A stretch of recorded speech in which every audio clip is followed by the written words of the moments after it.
উত্তর চব্বিশ পরগনার স্বরূপনগর হাকিমপুর সীমান্তে ফের দেখা গেল বাংলাদেশি নাগরিকদের ভিড়।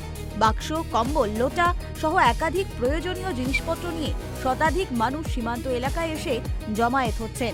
অভিযোগ, এদের অনেকেই গত 2-3 বছর ধরে অবৈধভাবে ভারতে বসবাস করছিল এবং বিভিন্ন রাজ্য জেলায় নানা পেশার সঙ্গেও যুক্ত ছিলেন তারা। স্থানীয় সূত্রে খবর, সাম্প্রতি সীমান্ত এলাকায় নজরদারি ও পরিচয় যাচাই প্রক্রিয়া জোরদার হতেই ফের বাংলাদেশে ফিরে যাওয়ার প্রবণতা বেড়েছে। এর আগে একই সীমান্ত দিয়ে বহু বাংলাদেশি নাগরিক ফিরে গিয়েছেন নিজেদের দেশে। মাঝখানে কিছুদিন এই যাতায়াত বন্ধ থাকলেও গত রাত থেকে ফের যেন সীমান্তে ভিড় বাড়ছে।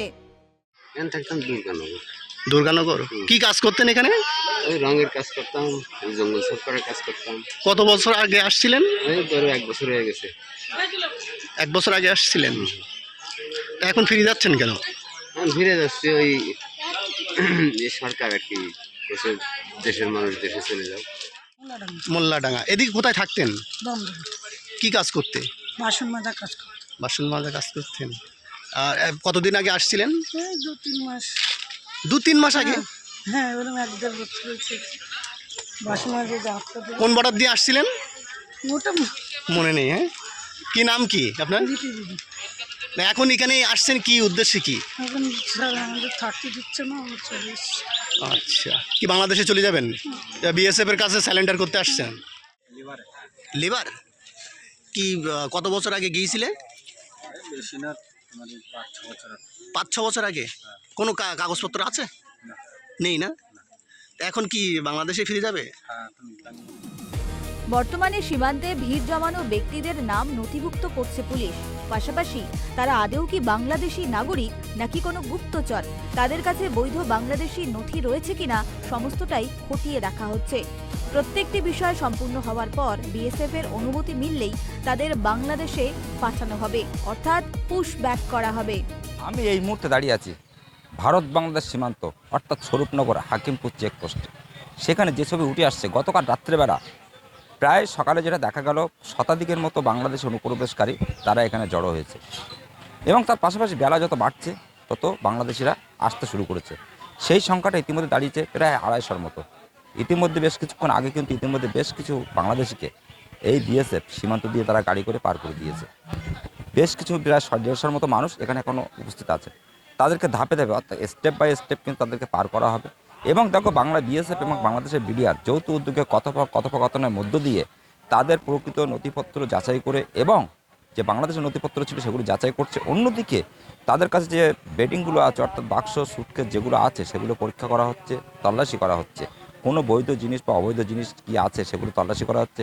অন্যদিকে যেটা দেখা গিয়েছিল, এর আগে যে এসআর প্রক্রিয়া শুরু হয়েছিল সেই সময় দেখা গিয়েছিল এই স্বরূপনগরের হাকিমপুর চেকপোস্টের কাছে হাজারো হাজারো বাংলাদেশ অনুপ্রবেশী জমায়েত হয়েছিল এবং তাদেরকে বিএসএফ এবং বিডিআর মাধ্যমে তাদেরকে বাংলাদেশে পাঠানো হয়েছিল। এবার দেখো, পালাবদল হয়েছে রাজ্যে, যেখানে বিজেপি সরকার ক্ষমতায় এসেছে। একদিকে স্বরাষ্ট্রমন্ত্রী অমিত শাহ, অন্যদিকে যে জায়গায় মুখ্যমন্ত্রী রাজ্যের, যেটা দেখা যাচ্ছে যে মুখ্যমন্ত্রী নতুন যে ঘোষণা করেছেন, ইতিমধ্যে রাজ্যে কিন্তু কোনো বাংলাদেশি অনুপ্রবেশকারী থাকবে না। যে জায়গায় দেখা যাচ্ছে শুভেন্দু অধিকারী বারবার বলছে এদেরকে চিহ্নিত করে এবং তাদেরকে পুলিশ দ্বারায় ইতিমধ্যে কিন্তু যে হোল্ডিং সেন্টার আছে সেখানে রাখা হবে। পুলিশ তাদেরকে সেই হোল্ডিং সেন্টারে রাখবে, সেখান থেকে বিএসএফের সঙ্গে কথা বলে, বিডিআর সঙ্গে কথা বলে তাদেরকে বাংলাদেশে পাঠানো হবে। তবে একদিকে ইতিমধ্যে কিন্তু বুলডোজার চলছে পশ্চিমবঙ্গের বিভিন্ন জায়গায়। একদিকে কলকাতা বিভিন্ন যে সমস্ত বস্তিগুলো আছে সেসব জায়গায় ভাঙা হচ্ছে এবং রেড লাইনের যে সমস্ত বসবাস করছে অবৈধভাবে সেগুলো ভাঙা হচ্ছে। এরা কিন্তু বাংলাদেশের অনুপ্রবেশকারী, এরা কিন্তু ভারতের পশ্চিমবঙ্গের বিভিন্ন জায়গায় অর্থাৎ ভারতের বিভিন্ন রাজ্যে বিভিন্ন জেলায় তারা কিন্তু থাকতেন এবং কিছু মানুষ কিন্তু যারা জানাচ্ছেন যে কিছু মানুষ কিন্তু বাড়ি ঘর ভাড়া করে থাকতো, অর্থাৎ বাড়ি ভাড়া করে থাকতো। সেই বাড়িওয়ালারা কিন্তু বার করে যাচ্ছে, কারণ তাদের চাপ আছে যে তাদেরকে বার করতে হবে। ইতিমধ্যে কিন্তু তারা কিন্তু অসহায় হয়ে পড়েছেন। একদিকে তাদের বাড়ি ভেঙে দেওয়া হচ্ছে, যারা বস্তিতে বসবাস করছেন তাদের বাড়ি ভেঙে দেওয়া হচ্ছে, অন্যদিকে যে সমস্ত বাড়িগুলো ভাড়াতে থাকতেন সেখানেও তাদের থাকতে দেওয়া হচ্ছে না, যার কারণে তারা বাধ্য হচ্ছে কিন্তু বাংলাদেশে ফিরে যাওয়ার জন্য। স্থানীয় সূত্রে দাবি, সম্প্রতি প্রশাসনের নজরদারি আরও করা হয়েছে। অবৈধ অনুপ্রবেশকারীদের আশ্রয়দাতাদের বিরুদ্ধেও আইনি পদক্ষেপের সম্ভাবনা তৈরি হয়েছে। বিশেষ করে যারা এতদিন বাড়ি ভাড়া দিয়েছেন এই অবৈধ বাংলাদেশিদের, তাদেরও গ্রেফতারির আশঙ্কা শুরু হয়েছে। আর এই খবর ছড়িয়ে পড়তেই বাংলাদেশি নাগরিকরা দ্রুত সেই বাড়ি ফেলে সিদ্ধান্ত নিয়েছে নিজের দেশে ফেরার। আর সেখান থেকেই উঠে আসে এই চাঞ্চল্যকর দৃশ্য। দমদম কারখানায় কাজ করতাম। হ্যাঁ, খুলনা। এইখানে আমরা তো এই আজকেরই তো এসছি। হ্যাঁ, আজকেই সকালে এসছি, 4 বছর আগে। হুম। না, ওইসব কিছু নেই আমাদের। কি করব, সব ভিডিওতে বলে বলে দিচ্ছে, বাড়িওয়ালাদের সব হুমকি দিয়ে আসছে। হ্যাঁ, যে বাংলাদেশিদের রাখা হবে না, বাংলাদেশিদের যদি ভাড়া রাখো তাহলে মানে বাড়িওয়ালাকে ধরে নিয়ে যাওয়া হবে। তা আমরা কি চাবো যে আমাদের জন্য বাড়িওয়ালারা পুলিশের কাছে যাক? আমরা এটা চাবো। বর্তমানে সীমান্তে পৌঁছানো ব্যক্তিদের পরিচয় এবং নথি যাচাই শুরু করেছে পুলিশ। তারা আদৌ কি বাংলাদেশি নাগরিক, বৈধ কাগজপত্র রয়েছে কিনা সবকিছু খতিয়ে দেখছে বিএসএফ।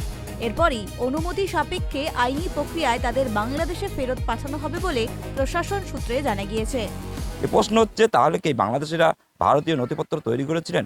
এই বাংলাদেশে যাওয়ার যে আগে কিন্তু সেগুলোকে পুড়িয়ে দেওয়া হয়েছে, এটা নিয়ে প্রশ্ন হচ্ছে। তারা কিন্তু ভোটার দিয়েছেন কিনা সেটাও কিন্তু তারা কিন্তু প্রশ্নের মুখে পড়ছে। এবং তারা কিন্তু যেটা জানাচ্ছেন যে আমরা ভারতের নথিপত্র করার চেষ্টা করেছিলাম, কিন্তু এখানে যেভাবে টাকার অঙ্ক চাইছে, কিছু যে পার্টির সমর্থকরা তারা যে টাকার অ্যামাউন্ট চাইছে, সেই অ্যামাউন্ট হিসেবে করে তারা কিন্তু বৈধ কাগজপত্র করতে পারেনি, যার কারণে তারা কিন্তু ভয়ভীতি সম্পন্ন তারা কিন্তু বাংলাদেশে ফিরে যাচ্ছে। অন্যদিকে ইতিমধ্যে বিএসএফের পক্ষ থেকে এবং বিডিআর পক্ষ থেকে আলোচনার মাধ্যমে তাদেরকে বাংলাদেশে পাঠানো হচ্ছে। এখানে ইতিমধ্যে প্রায় 150-র মতো বাংলাদেশি অনুপ্রবেশ তারা এখনো জড়ো হয়েছেন। পাশেই আমি দেখাতে পাচ্ছি চেকপোস্টের কাছে কিন্তু এখানে কিন্তু বিএসএফের গাড়ি রাখা আছে। আগে একটা গাড়ি কিন্তু পার করে দেওয়া হয়েছে, আবার দ্বিতীয় স্টেপে কিন্তু আবার তাদেরকে পার করে দেওয়া হবে। এখানে প্রচুর সংখ্যক মানুষ, অর্থাৎ বাংলাদেশের অনুপ্রবেশকারী, তারা কিন্তু ইতিমধ্যে জমায়েত হয়েছেন।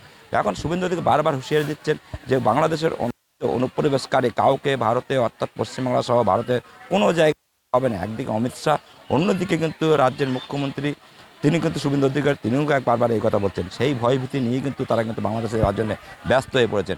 এখন আজকের ছবিটা এইরকম দেখা যাচ্ছে আড়াইশোর মতো, কিন্তু আগামীকাল আবার কী পরিস্থিতি দেখা সেদিকটা আমরা কেটিভি বাংলার নজর থাকবে। বসিরহাট থেকে সিরাজুল মিস্ত্রি, কেটিভি বাংলা।